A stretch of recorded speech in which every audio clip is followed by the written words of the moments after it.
And here's the reason why. Here's why we take an absolute stance on the truth of the Word of God.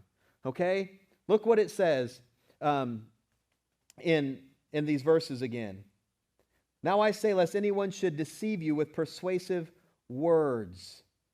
Should deceive you. Look in verse 8. But lest anyone cheat you through philosophy and empty deceit. You see, I'm not willing.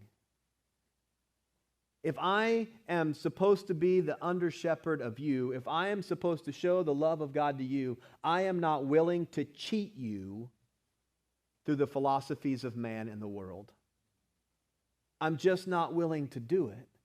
And we as believers shouldn't be willing to cheat our neighbors out of the riches of God. Look with me over in chapter 1, verse 27. It's probably on the same page that you're already on. Chapter 1, verse 27. To them God willed to make known what are the riches of the glory of this mystery among the Gentiles, which is Christ in you, the hope of glory. Look up in chapter 2, verse 2. That their hearts may be encouraged, being knit together in love, and attaining to all the riches of the full assurance of the understanding, to the knowledge of the mystery of God, both the Father and of Christ.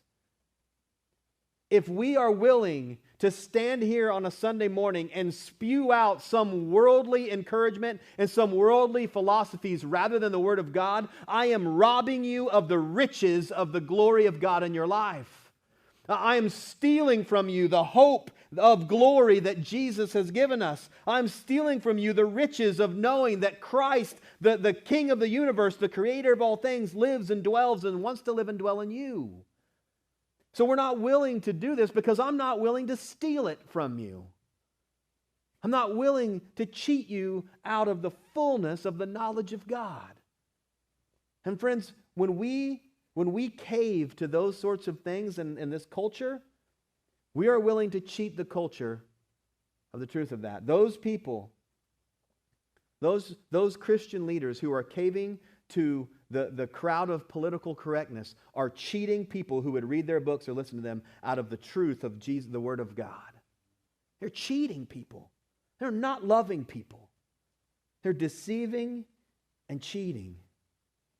Anything that is not of Christ. Look at verse 8 again.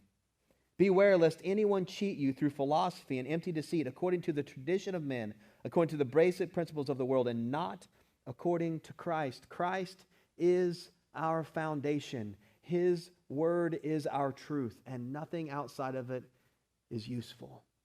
Now listen, I'm not saying that we are to be ignorant of the things of the world. I'm not saying that we're to walk around in some bubble and not understand those things. But what I'm saying is that our truth and our hope comes from the Word of God and from Him alone.